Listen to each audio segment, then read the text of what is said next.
সাফল্যের রাজপ্রাসাদে ওঠার সিঁড়িগুলো যতটা মসৃণ, সেখান থেকে পিছলে পড়ার ঢালটা তার চেয়েও বেশি পিচ্ছিল এবং অন্ধকার।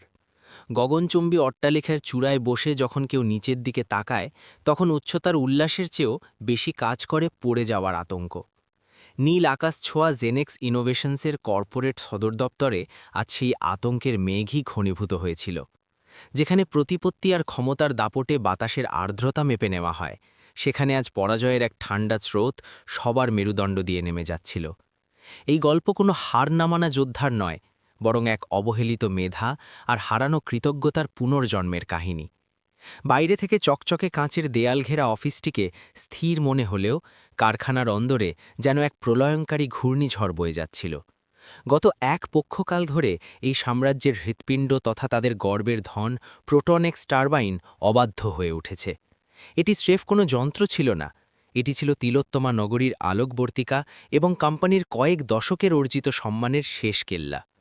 কর্ণধার অনির্বাণ চ্যাটার্জি তার বিলাসবহুল কেবিনের স্বচ্ছ দেয়ালের ওপারে দাঁড়িয়ে ফ্যাক্টরি ফ্লোরের বিশৃঙ্খলা দেখছিলেন। তার ললাটে আজ ঘাম নয়, বরং তিল তিল করে গড়া স্বপ্ন তাসের ঘরের মতো ভেঙে পড়ার স্পষ্ট ছাপ ছিল। যৌবনের সবটুকু সোনালি সময়ে তিনি এই প্রকল্পের পেছনে সঁপে দিয়েছিলেন, কিন্তু আজ সেই সৃষ্টি তার ধ্বংসের পরোয়ানা নিয়ে হাজির হয়েছে।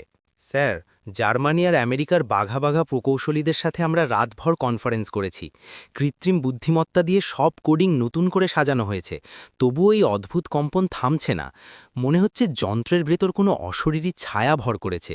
প্রধান প্রকৌশলী মজুমদার কাপা কাপা স্বরে তার অসহায়ত্ব প্রকাশ করলেন। অনির্বাণ রাগে অগ্নিশর্মা হয়ে টেবিলের ওপর সজোরে আঘাত করলেন।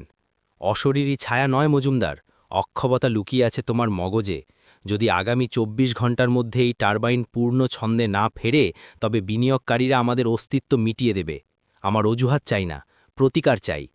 সেখানকার গুমোট পরিবেশে অক্সিজেন যেন ফুরিয়ে আসছিল। নামিদামি বিশ্ববিদ্যালয়ের তাকমা লাগানো প্রকৌশলীরা, যাদের হাতের মুঠোয় আধুনিক ল্যাপটপ আর গ্রাফ চার্ট, তারা সবাই ওই ধাতব দানবের সামনে বোবা হয়ে দাঁড়িয়েছিলেন। তথ্যের সাগরে ডুব দিয়েও তারা সমস্যার মূল শিকড় খুঁজে পাচ্ছিলেন না। ঠিক সেই সময় কারখানার ওই উঁচু পাঁচিলের ঠিক ওপারে তপ্ত রোদে ১২ বছরের এক কিশোর আকাশ নিজের পিঠে একটা জীর্ণ বস্তা নিয়ে দাঁড়িয়েছিল। অনাথ এই ছেলেটি শহরের পরিত্যক্ত জঞ্জাল কুড়িয়ে নিজের অন্নসংস্থান করত।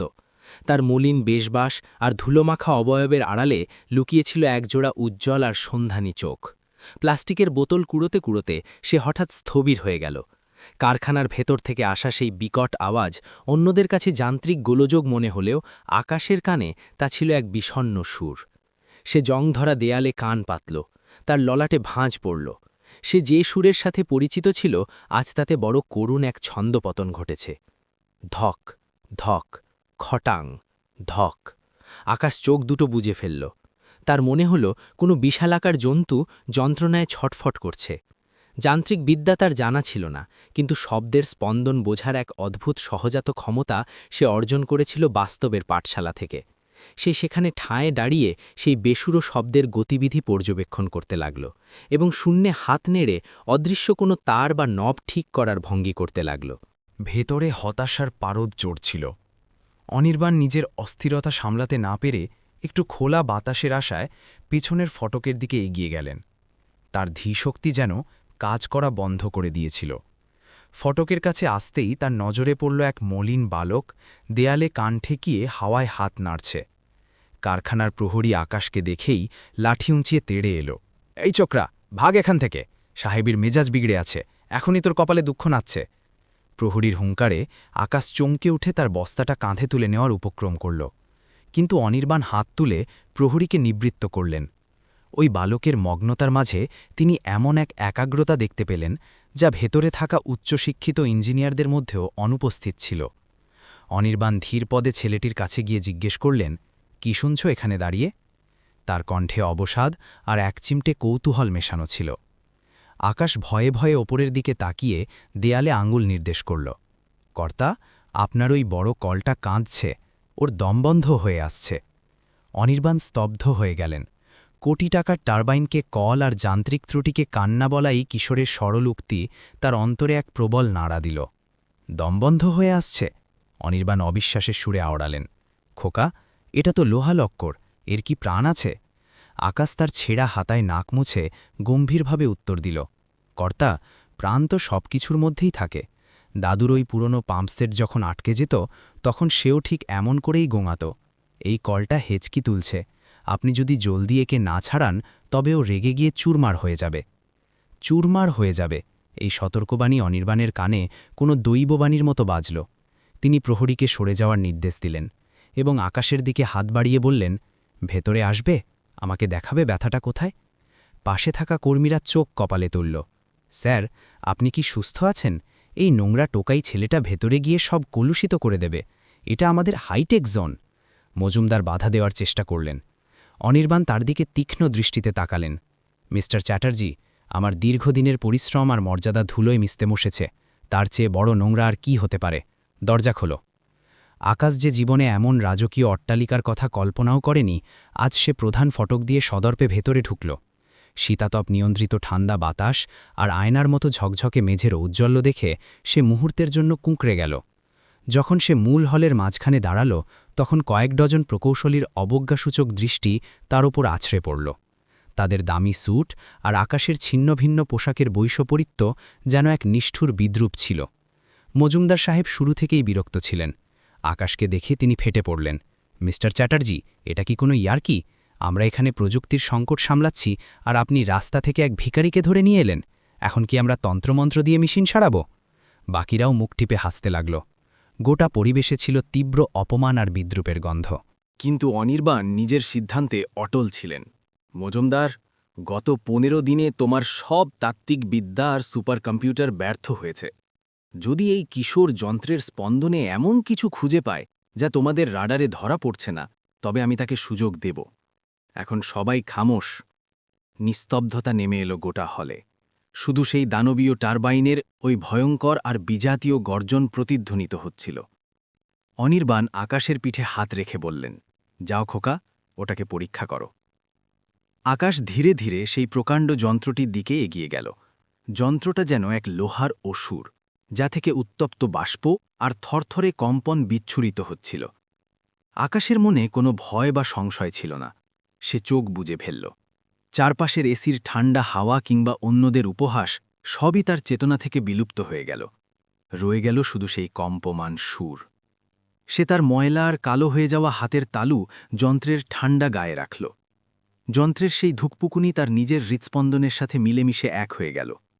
সে ধীর পায়ে যন্ত্রটা চারদিকে প্রদক্ষিণ করতে লাগল, যেন কোনো নিপুণ চিকিৎসক মুমূর্ষু রোগীর নাড়ি টিপে দেখছে।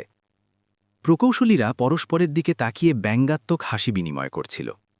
হঠাৎ আকাশ যন্ত্রের এক অত্যন্ত সংকীর্ণ আর জটিল কোণায় গিয়ে স্থির হল। সেখানে অসংখ্য পাইপ আর গিয়ারের জটলা ছিল। সে সেখানে কান পাতল এবং অনির্বাণের দিকে তাকিয়ে শান্ত গলায় বলল, কর্তা, এর গলায় একটা কিছু আটকেছে, ও হাঁপাতে পারছে না।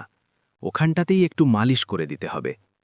মজুমদার সাহেব নিজের কপালে হাত দিয়ে বিড়বিড় করলেন, অসম্ভব, ওটা হচ্ছে ফ্লো রেগুলেশন ভালভ। কম্পিউটার বলছে ওটা শতভাগ নিখুঁত। এই অশিক্ষিত ছেলে আমাদের এখন ইঞ্জিনিয়ারিং শেখাবে। কিন্তু আকাশের চোখে সেই আত্মবিশ্বাস ছিল হিমালয়ের মতো অটল। সে তার ময়লা পকেট থেকে লোহার একটা ছোট মোর্চে ধরা রড বের করল, যা সম্ভবত সে কোনো ভাঙারি থেকে কুড়িয়ে পেয়েছিল। কর্তা, কাজটা শুরু করব? অনির্বাণের বুক ঢিপ ঢিপ করছিল। এটা চরম পাগলামি ছিল, কিন্তু তখন আর ফেরার কোনো পথ ছিল না। তিনি শুধু আলতো করে মাথা নাড়লেন। পুরো হলের মানুষ যেন নিঃশ্বাস নেওয়া ভুলে গেল। আকাশ ওই মোর্চে ধরা রডটি নিজের হাতের তালুতে ঘষে গরম করে নিল। তারপর এক গভীর শ্বাস নিয়ে ওই জটিল ভালভের নির্দিষ্ট এক বিন্দুতে হালকা করে টোকা দিল। ঠক ঠক। মজুমদার সাহেব ভয়ে মুখ ফিরিয়ে নিলেন, পাছে কোনো পাইপ ফেটে গরম বাষ্পে সবাই ঝলসে যায়। কিন্তু আকাশ থামল না। সে যান্ত্রিক আওয়াজের প্রতিক্রিয়া শুনল এবং আবার আঘাত করল। এবার আঘাতের ছন্দ ছিল স্বতন্ত্র। ঠক ঠক ঠক ঠক ঠক। এটি কোনো খামখেয়ালি মার ছিল না, এটি ছিল এক সুচিন্তিত তরঙ্গের আঘাত। আকাশ যেন ওই যন্ত্রের সাথে তার নিজের ভাষায় সংলাপ চালাচ্ছিল। সে ঠিক সেখানেই আঘাত করছিল যেখানে চাপের ভারসাম্য বিগড়ে গিয়ে এক অদৃশ্য বাধা তৈরি হয়েছিল। প্রায় 1 মিনিট ধরে এই অদ্ভুত চিকিৎসা চলল। অনির্বাণের হাতের মুঠি শক্ত হয়ে এলো। তিনি কি ভুল মানুষের ওপর ভরসা করলেন? ঠিক সেই মুহূর্তে যন্ত্রের ভেতর থেকে এক দীর্ঘশ্বাসের শব্দ এলো। হুস, যেন কেউ দীর্ঘক্ষণ দম চেপে রাখার পর মুক্তি পেল। ভালভটি নিজের জায়গায় সুচারুভাবে বসে গেল। মুহূর্তের মধ্যেই সেই বিকট আর কর্কশ কম্পন অদৃশ্য হয়ে গেল। তার স্থলাভিষিক্ত হল এক গভীর স্থিতিশীল আর সুমধুর গুঞ্জন। টারবাইন তার পূর্ণ গতিতে ঘুরতে শুরু করল, কিন্তু মেঝেতে কোনো কম্পন নেই। গ্লাসের স্থির জল যেন প্রমাণ দিচ্ছিল যে সব ঠিক হয়ে গেছে। মজুমদার সাহেব পাগলের মতো মনিটরের দিকে ছুটে গেলেন। স্ক্রিনের লাল সংকেতগুলো একে একে সব সবুজে রূপান্তরিত হতে শুরু করল। স্যার, অবিশ্বাস্য! প্রেশার প্যারামিটার একদম নর্মাল, ভাইব্রেশন 0, এফিসিয়েন্সি 100%। মজুমদারের কণ্ঠে আজ অবিশ্বাসের চেয়ে আনন্দের আধিক্য বেশি ছিল। পুরো কারখানায় যেন এক জাদুর ছোঁয়া লাগল। যারা আকাশকে নিয়ে উপহাস করছিল তারা এখন তাকে এক অতিপ্রাকৃত জাদুকরের মতো দেখছিল। অনির্বাণের বুক থেকে যেন একটা জগদ্দল পাথর নেমে গেল। তার চোখের কোণে জল চিকচিক করে উঠল। সারা বিশ্বের সেরাদের যা পরাস্ত করেছিল তাকে রাস্তার এক কিশোর শ্রেয়স একটা লোহার টুকরো দিয়ে জয় করে নিল। আকাশ তার লোহার রডটা পকেটে পুরে এক টুকরো অমলিন হাসি দিল। বলেছিলাম না কর্তা, ওর শুধু একটু হাওয়া আটকে ছিল, এখনও খুব খুশি। অনির্বাণ ধীরে ধীরে আকাশের সামনে এসে হাঁটু গেড়ে বসলেন, যাতে তিনি তার চোখের উচ্চতায় আসতে পারেন। নিজের মহার্ঘ স্যুটের মায়া ত্যাগ করে তিনি আকাশের ধুলোমাখা হাত দুটো নিজের হাতের মুঠোয় নিলেন। খোকা, অনির্বাণের কণ্ঠস্বর ভারী হয়ে এলো। কর্তা, আমি তো কোনোদিন পাঠশালায় পা রাখিনি, এসব তো আমার দাদুর কাছে শেখা। তোমার দাদু? অনির্বাণ কৌতূহলী হলেন। হ্যাঁ, আকাশের চোখে এক উজ্জ্বল বিষণ্ণত খেলে গেল। দাদু বলতেন, লোহাও কথা বলে, শুধু শুনতে জানতে হয়। আমি যখন ছোট ছিলাম দাদু আমাকে কোলে বসিয়ে যন্ত্রের স্পন্দন শোনাতেন। তিনি খুব বড় কারিগর ছিলেন কর্তা। কিন্তু আকাশের স্বর ক্ষীণ হয়ে এলো। অনির্বাণ এক প্রচণ্ড ধাক্কা খেলেন। তোমার দাদুর নাম কি ছিল? আকাশ তার ময়লা জামায় আঙুল ঘষতে ঘষতে বলল, দাদুর নাম ছিল বিমলেন্দু বিশ্বাস, কিন্তু পাড়ার লোকে তাকে পাগল মেকানিক বলে হাসাহাসি করত। বলতো বুড়োটা লোহার সাথে বিড়বিড় করে, কিন্তু আমার চোখে তিনিই ছিলেন সেরা কারিগর। বিমলেন্দু বিশ্বাস, এই নামটা কানে যেতেই অনির্বাণের পায়ের তলার মাটি যেন সরে গেল। ২০ বছর আগের এক ঝাপসা স্মৃতি তার চোখের সামনে ভেসে উঠল। একটা ছোট গ্যারেজ, পোড়া মোবিলের গন্ধ, আর এক বৃদ্ধ মানুষ যিনি ময়লা গেঞ্জি পরে এক নদীন ছাত্রকে বলছিলেন, অনির্বাণ, যন্ত্র চলে নাড়িতে, বইয়ের পাতায় নয়। অনির্বাণের গলা শুকিয়ে এলো। তিনি কাঁপা কাঁপা হাতে আকাশের কাঁধ ধরলেন। বিমলেন্দু? তিনি কি তার ডান হাতের আঙুলে সবসময় একটা কালো কার বাঁধতেন? আকাশের চোখ বিস্ময়ে বড় হয়ে গেল। হ্যাঁ কর্তা, দাদু বলতেন ওই সুতো দিয়ে তিনি মেশিনের ধুকপুকুনি ঠিক বুঝতে পারেন। তিনি মরার দিন পর্যন্ত ওই সুতো খোলেননি, কিন্তু আপনি কি করে জানলেন? অনির্বাণের চোখ দিয়ে এবার বাঁধ ভাঙা জল বেরিয়ে এলো। যাকে তিনি রাস্তার এক টোকাই ভেবেছিলেন, সে আসলে তার জীবনের শ্রেষ্ঠ শিক্ষকের রক্ত। এই বিমলেন্দুই অনির্বাণকে তখন আশ্রয় দিয়েছিলেন যখন তার পড়াশোনার খরচ চালানোর কেউ ছিল না। বিমলেন্দু শিখিয়েছিলেন সমস্যার গভীরে না গিয়ে তাকে অনুভব করতে। আর আজ তার এই কোটি টাকার সাম্রাজ্য যে কৌশলে রক্ষা পেল, তা ছিল বিমলেন্দুর সেই গোপন বিদ্যা যা কোনো হার্ভার্ড বা MIT শেখাতে পারে না। হে ঈশ্বর, অনির্বাণ বিড়বিড় করলেন, যাকে আমি সাফল্যের মোহে ভুলে গিয়েছিলাম তার উত্তরাধিকারী আমার দরজায় জঞ্জাল কুড়োচ্ছিল।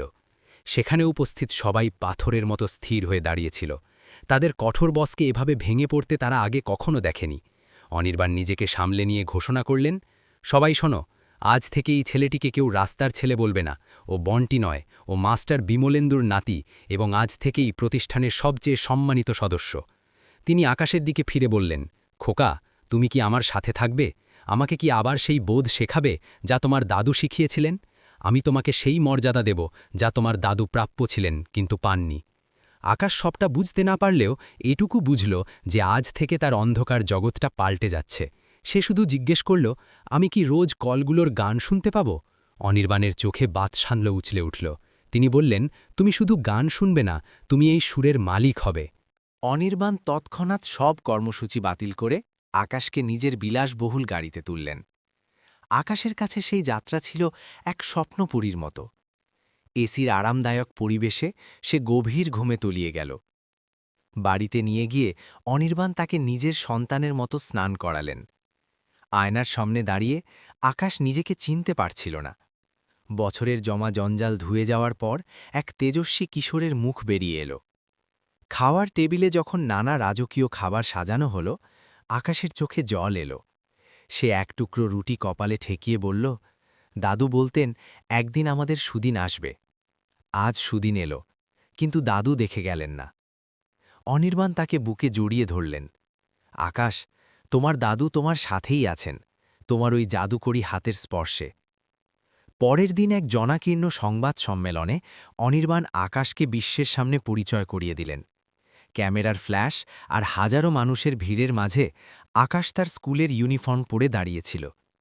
অনির্বাণ ঘোষণা করলেন, আজ থেকে জেনেক্স ইনোভেশনসের হাল ধরবে এই কিশোর প্রতিভা। এটি স্রেফ কোনো নিয়োগ নয়, এটি আমার গুরুর প্রতি আমার প্রায়শ্চিত্ত। পথটা সহজ ছিল না। আকাশকে এখন প্রমাণ করতে হবে যে সে স্রেফ এক দৈব প্রতিভাধর নয়, বরং সে এক দক্ষ কারিগর। আধুনিক স্কুলের ইংরেজি আর গণিতের জটিলতা তাকে প্রথমে ঘাবড়ে দিয়েছিল, কিন্তু অনির্বাণ নিজে শিক্ষক হয়ে তাকে বুঝিয়ে দিলেন যে পদার্থবিজ্ঞানের সূত্র আর মেশিনের স্পন্দন একই মুদ্রার দুই পিঠ। ধীরে ধীরে আকাশ তার সহজাত বুদ্ধিকে আধুনিক প্রযুক্তির সাথে মিশিয়ে এক অভূতপূর্ব মেলবন্ধন তৈরি করল। কয়েক বছর পর আকাশ এখন এক সুপুরুষ যুবক। সে এখন কোম্পানির প্রধান প্রযুক্তি কর্মকর্তা। বড় এক বিশ্ব সম্মেলনে সে নিয়ে এলো প্রজেক্ট বিমলেন্দু, এক এমন ইঞ্জিন যা মানুষের হৃদযন্ত্রের মতো বিরতি নিয়ে কাজ করে এবং যার আয়ুষ্কাল বর্তমান প্রযুক্তির চেয়ে 10 গুণ বেশি। লঞ্চের দিনে পুরো বিশ্ব তাকিয়েছিল। প্রেজেন্টেশনের মাঝপথে ইঞ্জিন হঠাৎ থেমে যাওয়ায় সবাই বিদ্রূপ করতে শুরু করল, কিন্তু আকাশ বিচলিত হয়নি। ঠিক 3 সেকেন্ড পর যখন ইঞ্জিন আবার দ্বিগুণ শক্তিতে গর্জন করে উঠল, তখন পুরো প্রেক্ষাগৃহ থমকে গেল। সেটি ছিল আধুনিক বিজ্ঞানের এক ঐতিহাসিক মুহূর্ত। অনির্বাণ মঞ্চে এসে আকাশকে আলিঙ্গন করলেন। আকাশ মাইকে দাঁড়িয়ে বলল, এই সাফল্য আমার নয়, এটি সেই মানুষের যার কাছে ডিগ্রি ছিল না, কিন্তু যার কাছে যন্ত্রের আত্মা ছিল। এটি আমার দাদুর স্বপ্ন আর আমার বাবার বিশ্বাসের জয়। গল্পের জবনিকা পড়ল এক পড়ন্ত বিকেলে। কারখানার প্রাঙ্গণে বিমলেন্দু বিশ্বাসের এক সুদৃশ্য মূর্তির সামনে আকাশ আর অনির্বাণ দাঁড়িয়েছিলেন। আকাশ মূর্তির পায়ে ফুল দিয়ে ফিসফিস করে বলল, দাদু, আপনার লোহারা আজ পুরো পৃথিবীর বুকে সুর তুলছে। বাতাসের এক ঝাপটায় ফ্যাক্টরির চিমনি থেকে এক ছন্দময় ধ্বনি ভেসে এলো, ধকধক ধকধক, যেন বিমলেন্দু স্বর্গ থেকে হেসে তার প্রিয় ছাত্র আর নাতিকে আশীর্বাদ করছেন। তারা প্রমাণ করে দিলেন যে মেধা কোনো পোশাকে বা ডিগ্রিতে আটকে থাকে না, আর কৃতজ্ঞতা থাকলে শূন্য থেকে মহাকাশ ছোঁয়া যায়। প্রিয় বন্ধুরা, ভিডিওটি ভালো লাগলে লাইক, কমেন্ট, শেয়ার করবেন এবং আমাদের চ্যানেল মুস্কান ভয়েসকে সাবস্ক্রাইব করবেন। ধন্যবাদ সবাইকে।